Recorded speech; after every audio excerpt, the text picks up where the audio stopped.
नमस्कार, जय हिंद, वंदे मातरम। दोस्तों, आपका स्वागत है आपके अपने चैनल बीपीओ क्लासेस पर। दोस्तों, जैसा कि आज है 21 फरवरी, तो 21 फरवरी की इम्पॉर्टेंट करंट अफेयर्स की क्लास लेकर आप सभी लोगों के बीच फिर उपस्थित हूँ। मैं अंकित राजपूत आप सभी लोगों का स्वागत करता हूँ। तो आइए चलिए स्टार्ट करते हैं आज की ये क्लास। तो देखिए, सबसे पहला जो प्रश्न दिया गया है, क्रिकेट टूर्नामेंट रणजी ट्रॉफी 2023 का खिताब किसने जीता है। तो क्रिकेट जो टूर्नामेंट रणजी ट्रॉफी 2023 का खिताब है वो सौराष्ट्र ने जीता है। आइए देखते हैं इसके इम्पोर्टेंस पॉइंट को। सौराष्ट्र ने पश्चिम बंगाल को 9 विकेट से हराकर रणजी ट्रॉफी 2023 का खिताब जीता है। आइए चलते हैं अब नेक्स्ट क्वेश्चन पर। अगला प्रश्न है हमारा, national geographic pictures of the year 2023 का खिताब किसने जीता है। तो नेशनल जियोग्राफिक्स जो पिक्चर ऑफ द ईयर 2023 का पुरस्कार जो कार्तिक सुब्रमण्यम जी हैं उन्होंने जीता है। तो आइए देखते हैं इसके इम्पोर्टेंट।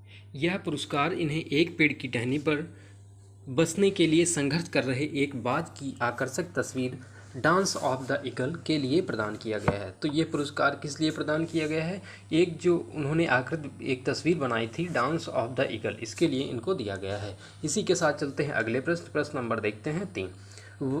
कनिष्ठ वकीलों के लिए किस राज्य ने स्टाइपेड योजना शुरू की है। तो कनिष्ठ वकीलों के लिए जो स्टाइपेड योजना है वो केरल राज्य ने शुरू की है। आइए देखते हैं केरल राज्य से संबंधित कुछ इम्पोर्टेंट्स जो पॉइंट हैं उनको देखते हैं। इस योजना को केरल राज्य की बार काउंसिल द्वारा लागू किया जाएगा। इस योजना के तहत राज्य के कनिष्ठ वकीलों को हर महीने 3,000 रुपये का भुगतान किया जाएगा। आइए देखते हैं केरल की राजधानियाँ, वहाँ के मुख्यमंत्री, वहाँ के केरल के गवर्नर के बारे में। तो केरल की जो राजधानी है वो तिरुवनंतपुरम है। केरल के मुख्यमंत्री पिनराई विजयन जो कि भारतीय कम्युनिस्ट पार्टी से रिलेटेड हैं। केरल के जो गवर्नर हैं वो हैं आरिफ मोहम्मद खान जी। अब इसी के साथ देखते हैं वहाँ के केरल के मुख्य जो न्यायाधीश हैं वो एस मणिकुमार जी हैं। आइए चलते हैं इसी के साथ अगले प्रश्न पर। अगला प्रश्न है, यूनिसेफ इंडिया के नए नेशनल एम्बेसडर कौन बने हैं। तो यूनिसेफ इंडिया के जो नए ब्रांड एम्बेसडर बने हैं वो बने हैं आयुष्मान खुराना जी। आइए देखते हैं यूनिसेफ से रिलेटेड कुछ इंपॉर्टेंट पॉइंट को। तो यूनिसेफ की अगर बात किया जाए तो इसके फुल फॉर्म की अगर बात किया जाए तो इसका फुल फॉर्म होता है यूनाइटेड नेशन चिल्ड्रंस फंड। अगर इसके हिंदी रूपांतरण की बात किया जाए तो संयुक्त राष्ट्र बाल कोष इसका हिंदी रूपांतरण होता है। इसकी स्थापना की बात किया जाए तो 11 दिसंबर 1946 को यूनिसेफ की स्थापना होती है। अगर यूनिसेफ की मुख्यालय आपसे पूछा जाता है तो जो यूनिसेफ है उसका मुख्यालय न्यूयॉर्क अमेरिका में स्थित है। वर्तमान में जो इसके प्रमुख हैं वो प्रमुख हैं इसके कैथरीन रसेल। इसके अध्यक्ष की अगर बात किया जाए तो टोरेन हैंटरम इसके अध्यक्ष हैं। इसी के साथ चलते हैं अगले प्रश्न नंबर देखते हैं 5। विश्व सामाजिक न्याय दिवस 2023 कब मनाया गया है। तो विश्व सामाजिक न्याय दिवस वो 20 फरवरी के दिन मनाया गया है। इसके कुछ इंपॉर्टेंट पॉइंट को देखते हैं। इस दिवस को मनाने का मुख्य उद्देश्य व्यक्ति विशेष में बिना किसी भेदभाव और असमानता के समान अधिकार देना और लोगों को सामाजिक न्याय और समानता के प्रति जागरूक करना है। तो इस जो विश्व सामाजिक न्याय दिवस है उसका उद्देश्य क्या है कि लोगों में भेदभाव और असमानता को ख़त्म करना। इसकी थीम क्या रही है, तो overcoming barriers and unleashing opportunities of social justice. इसी के साथ चलते हैं अगला प्रश्न देखते हैं। प्रश्न नंबर है 6। महिलाओं के लिए मासिक धर्म अवकाश प्रदान करने वाला पहला यूरोपीय देश कौन सा बना है। तो इसका जो राइट आंसर है वो है आपका स्पेन। आइए चलते हैं अगले प्रश्न देखते हैं। अगला स्पेन के कुछ इंपॉर्टेंट पॉइंट के बारे में जानते हैं कि स्पेन यूरोपीय महाद्वीप में स्थित है। स्पेन कहाँ स्थित है, यूरोपीय महाद्वीप में स्थित है। स्पेन की राजधानी मैड्रिड है। स्पेन की करेंसी अगर आपसे पूछे तो स्पेन की करेंसी आपकी है यूरो और स्पेन के प्रधानमंत्री हैं पेड्रो सांचेज। इसी के साथ चलते हैं अगले प्रश्न नंबर देखते हैं 7। संयुक्त राष्ट्र सैन्य अभ्यास मोसी सेकंड किस देश के बीच आयोजित हुआ है।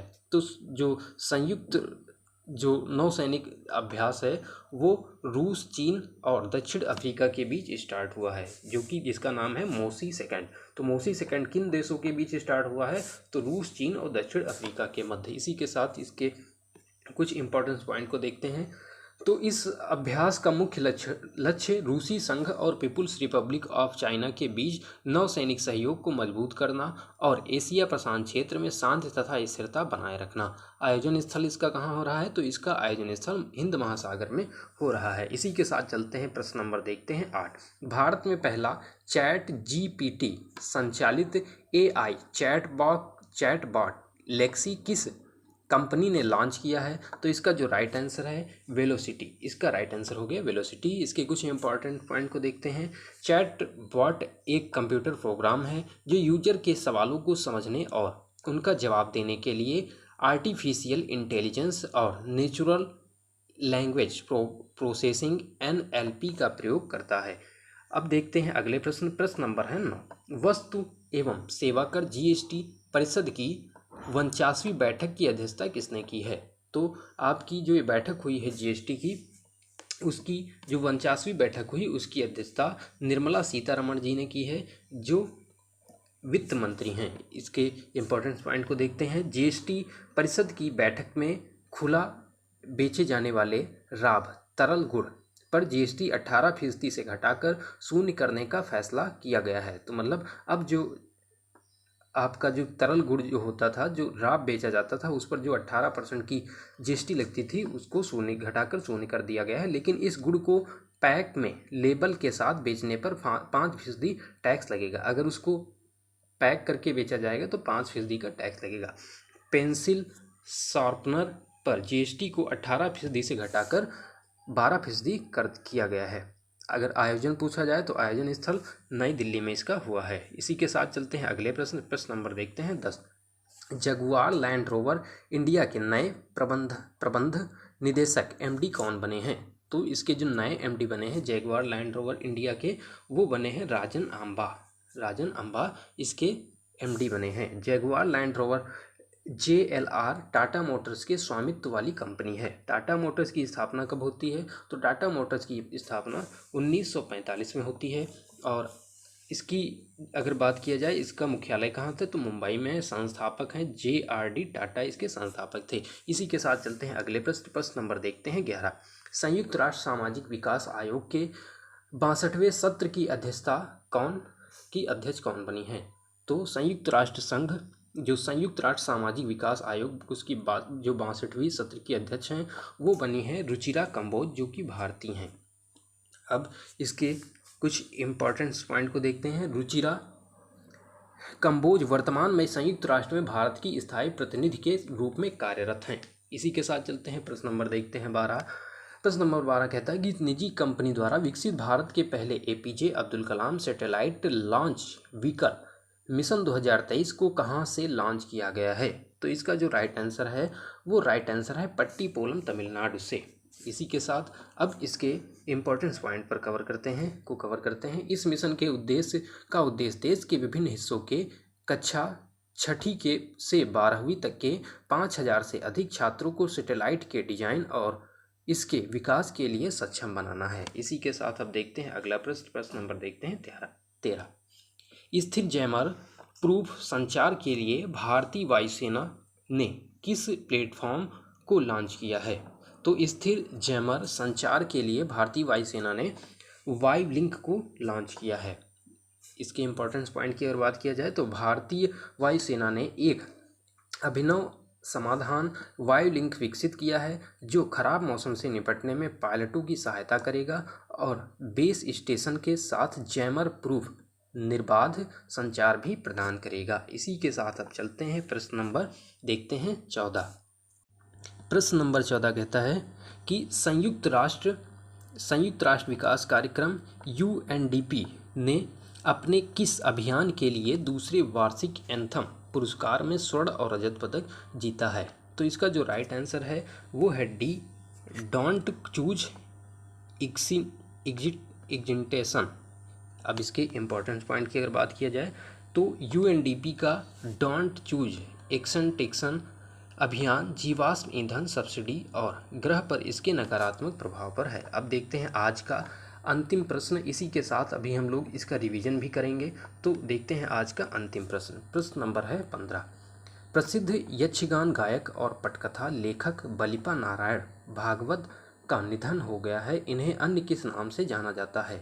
तो इनको बलिपा स्टाइल के नाम से भी जाना जाता है। अब इनके देखते हैं आज का रिवीजन में क्या है। रिवीजन में क्रिकेट टूर्नामेंट रणजी ट्रॉफी 2023 का खिताब किसने जीता है? तो सौराष्ट्र ने जीता है। अगर national graphics pictures of the year 2023 का पुरस्कार किसने जीता है? तो कार्तिक सुब्रमण्यम जी ने जीता है।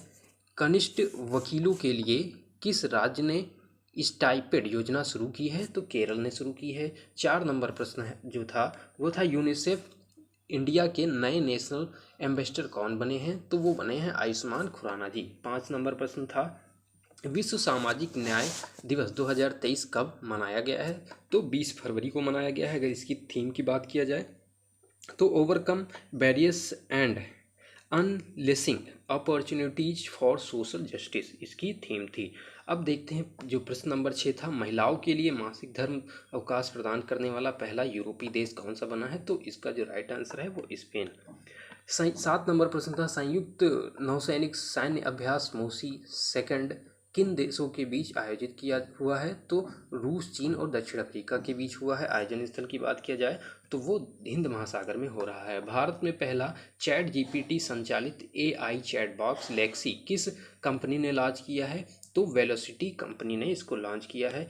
अब देखते हैं जो नवा प्रश्न था, वस्तु एवं सेवा कर जीएसटी परिषद की 49वीं बैठक की अध्यक्षता किसने की है? तो निर्मला सीतारमण जी ने वस्तु एवं सेवा कर जीएसटी की 49वीं बैठक की अध्यक्षता की है। आयोजन स्थल अगर पूछा जाए तो वो है नई Delhi. Jaguar land rover India के नए प्रबंधक एमडी कौन बने हैं? तो राजन अंबाजी बने हैं। 11 नंबर जो प्रश्न था, संयुक्त राष्ट्र सामाजिक विकास आयोग के 62वें सत्र की अध्यक्ष कौन बनी है? तो रुचिरा कंबोज जो कि 62वें सत्र की अध्यक्ष बनी हैं, जो कि भारतीय हैं। अब देखते हैं अगला प्रश्न नंबर जो 12 था, निजी कंपनियों द्वारा विकसित भारत के पहले APJ Abdul Kalam satellite launch vehicle mission 2023 को कहाँ लॉन्च किया गया है? तो पट्टीपोलम तमिलनाडु में लॉन्च किया गया है। प्रश्न नंबर जो था 13 नंबर प्रश्न था, स्थिर जैमर प्रूफ संचार के लिए भारतीय वायुसेना ने किस प्लेटफॉर्म को लॉन्च किया है? तो वायुलिंक को लॉन्च किया है। इसी के साथ चलते हैं प्रश्न नंबर जो 14 था, संयुक्त राष्ट्र विकास कार्यक्रम यूएनडीपी ने अपने किस अभियान के लिए दूसरे वार्षिक एंथम पुरस्कार में स्वर्ण और रजत पदक जीता? तो डोंट चूज एक्सटेंशंस इसका जो था इसके लिए रजत पदक और स्वर्ण पदक जीता है।